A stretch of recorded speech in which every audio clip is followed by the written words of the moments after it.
છેલ્લા 4 દિવસથી જે પ્રકારે વરસાદની પરિસ્થિતિ નિર્માણ થઈ છે એના લીધે આ પરિક્રમાનો જે આખો રૂટ છે એના પર ગંભીર અસર થઈ છે.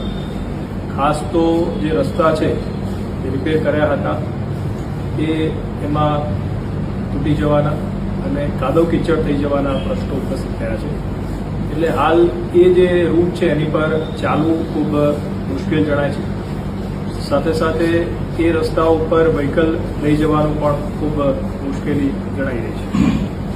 અને આથી વન વિભાગ દ્વારા પણ જે અન્નક્ષેત્રો છે એમને પણ ખાસ અપીલ કરી છે કે 30 તારીખ સુધી કોઈપણ અન્નક્ષેત્રોના જે વ્હીકલ છે એ અંદર જઈ શકે તેમ ન હોય એટલે એમને ત્યાં અંદર વ્હીકલ ન લઈ જવા માટેની સૂચના પણ એમને અપાઈ છે.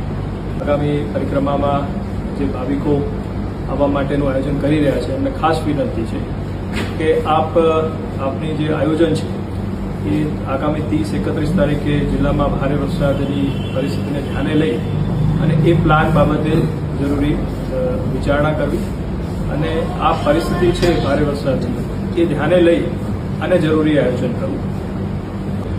ભાવિકોને ફરીથી અપીલ કરીએ છીએ કે ભારે વરસાદની આ પરિસ્થિતિને લઈ અને પોતાના જે આગમનનો જે પ્લાન છે એના માટે પુનઃ વિચારણા કરે અને જો પરિસ્થિતિ સાનુકૂળ થશે અને ઉઘાડ નીકળશે તો તાત્કાલિક જે રસ્તા રિપેર વગેરેની જે કામગીરી છે વન વિભાગ અને જરૂરી મશીનરી સાથે આપણે એને ફરી શરૂ કરાવીશું.